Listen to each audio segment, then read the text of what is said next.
जय माँ गंधर्ववासिनी सद्गुरुदेव एवं गुरु माँ देवी ज्ञानेश्वरी जी के श्री चरणों में पुत्र का कोटि कोटि नमन। श्री गंधर्ववासिनी माँ पीताम्बरा बगलामुखी का आशीर्वाद आप सभी भक्तों पर सदैव बना रहे।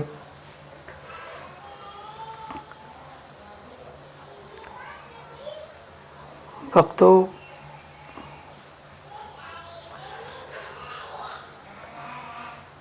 आपसे निवेदन है कि अगर आप माँ बगलामुखी के सच्चे भक्त हैं तो कमेंट में जय माँ बगलामुखी लिखे, वीडियो को लाइक करें, चैनल को सब्सक्राइब करें और वीडियो को अंत तक देखें, क्योंकि वीडियो के अंत में बताया गया है कि कैसे माँ बगलामुखी छुड़ा देती है अपने भक्तों का मांसाहार। आज का विषय बहुत गंभीर है, बहुत गहराई से सुनिए, क्योंकि यह सिर्फ किसी प्रवचन की बात नहीं है, यह आपके जीवन, आपकी आत्मा और आपके कर्मों का सवाल है। आपने कभी सोचा है कि मांसाहार क्या है? किसी जीव का शरीर या मांस कोई आहार नहीं है, वह तो एक प्राणी की हत्या है, और हत्या कभी धर्म नहीं हो सकती। किसी का जीवन छीन कर अपनी भूख मिटाना यह किसी भी दृष्टिकोण से न धर्म है, न संस्कृति, न ही मानवता। शास्त्रों में लिखा है अहिंसा परमो धर्म, यानी सभी धर्मों में सबसे बड़ा धर्म है अहिंसा और मांस खाना। क्या यह है? वह तो अहिंसा की ठीक उल्टी दिशा है, और यह सिर्फ शारीरिक हिंसा नहीं है, यह आत्मिक हिंसा है। जब एक प्राणी मारा जाता है, उसकी आंखों में डर होता है, उसकी आत्मा चीखती है, उसका शरीर कांपता है, वह ईश्वर से प्रार्थना करता है कि कोई उसे बचा ले।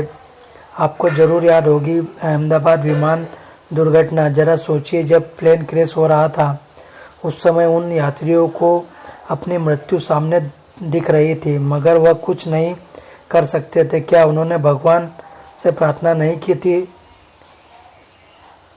क्या उन्हें डर नहीं लगा होगा? इसी तरह जब हम मांस खरीदने जाते हैं तो उस जीवों को भी डर लगता है, पता नहीं आज किसकी मृत्यु होने वाली है।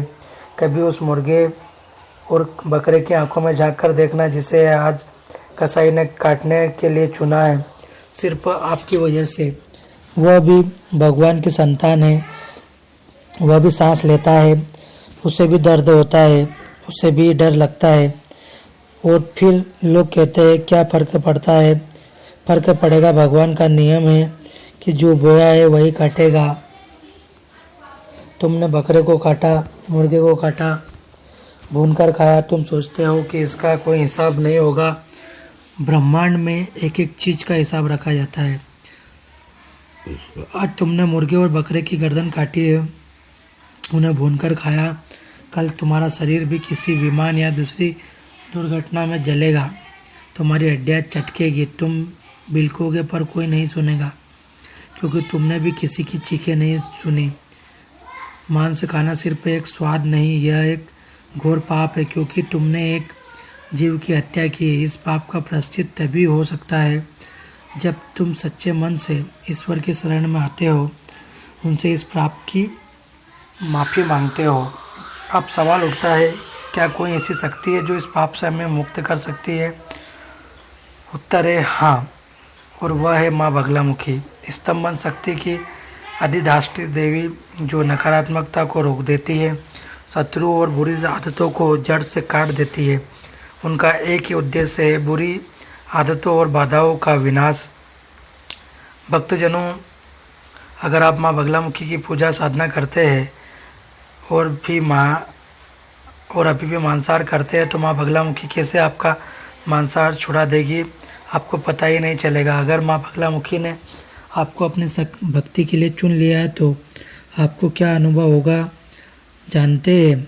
माँ की भक्ति करते करते कुछ समय तो ऐसे ही बीत जाएगा, आपको कुछ अनुभव नहीं होगा। फिर एक दिन अचानक से आपको मांसाहार करने के बाद पेट में हल्का सा दर्द महसूस होगा, जिसे आप अनदेखा कर देंगे। आपकी भक्ति पूजा साधना चलती रहेगी और मांसाहार भी चलता रहेगा। कुछ दिन और बीतने के बाद आपके पेट में फिर दर्द होगा, आप फिर से अनदेखा कर देंगे। अब अगली बार आपके पेट में दर्द होगा तो आपको लगेगा कुछ तो गड़बड़ है और आपके दिमाग में ख्याल आएगा कि हर बार मांसाहार करने के बाद ही पेट दर्द होता है। यह संकेत है कि अब समय आ गया है मांसाहार त्यागने का। आप इसे 1 या 2 बार फिर परख सकते हैं। अगर बार बार मांसाहार करने के बाद आपको पेट में दर्द हो रहा है तो यह माँ बगलामुखी का संकेत है कि अब आपको इसे त्याग देना चाहिए। धीरे धीरे आपको इससे घृणा होने लगेगी और आप हमेशा के लिए मांसाहार त्याग देंगे। भक्तजनों, यह किसी और का नहीं, मेरा ही अनुभव है जिससे मैं पिछले कई वर्षों में महसूस कर रहा हूँ। आपका अनुभव अलग हो सकता है आपके पेट में दर्द ना हो, सिर में दर्द हो, शरीर में किसी दूसरे अंग में दर्द हो सकता है आपको मांसाहार करने के बाद उल्टी हो। हर व्यक्ति का अनुभव अलग अलग हो सकता है। बगलामुखी तामसिक प्रवृत्तियों को सहन नहीं करती है। उनकी साधना, उनका मंत्र, उनकी उपासना धीरे धीरे आपके भीतर की गंदगी को बाहर निकालना शुरू कर देती है।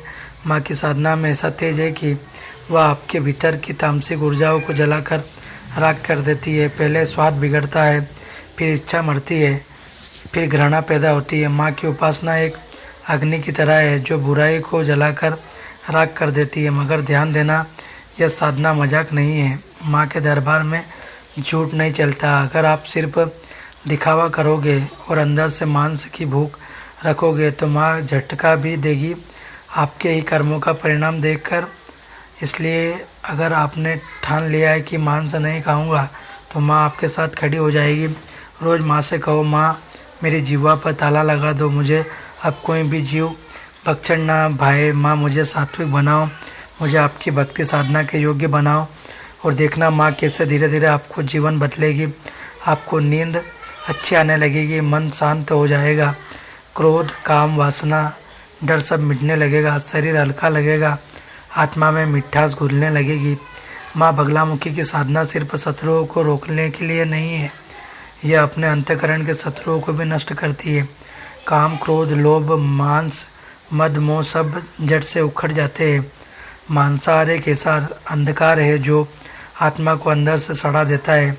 आप जितना भी पूजा पाठ कर लो, अगर मांस नहीं छोड़ा तो सब व्यर्थ है। जैसे कोई आदमी मंदिर में बैठकर जप कर रहा है और पीछे से रसोई में मुर्गा पक रहा है, क्या भगवान खुश होंगे? नहीं। इसीलिए भक्तजनों, आज ही निर्णय लो। अगर माँ बगलामुखी की कृपा चाहिए तो मांस को छोड़िए, अलविदा कहो। शुरू में मुश्किल लगेगा, शरीर तड़पेगा, लेकिन जैसे ही माँ की ऊर्जा आपके रोम रोम में समाएगी, मांस का नाम भी नफरत हो जाएगी, नफरत पैदा करेगा। यह होता है माँ का चमत्कार। और याद रखना, अगर आपको इस जीवन में मांस नहीं छोड़ा तो अगले जन्म में उसी जानवर की योनि में जन्म लोगे, बकरा बनोगे, मुर्गा बनोगे और फिर काटे जाओगे। ब्रह्मांड का नियम है, जो दिया है वो काट लौटेगा। आपने दर्द दिया है, भुगतना भी पड़ेगा। क्यों ना आज ही माँ बगलामुखी के चरणों में गिर कर कहे कि माँ गलती हो गई, माफ़ कर दो, अब से जीवन भर मांस नहीं खाऊंगा, मुझे सात्विक बना दो। माँ बगलामुखी दया की देवी है, वह आपको निराश नहीं करेगी। बस सच्चे मन से एक बार माँ को पुकारो और फिर देखो माँ आपका जीवन बदल देती है। भक्तजनों, आज से ही मांस को त्याग दो, माँ की भक्ति को थाम लो। भक्तजनों, अगर आपको ये जानकारी उपयोगी लगी हो तो वीडियो को लाइक करें, शेयर करें और चैनल को सब्सक्राइब जरूर करें। जय माँ बगलामुखी, जय श्री महाकाल।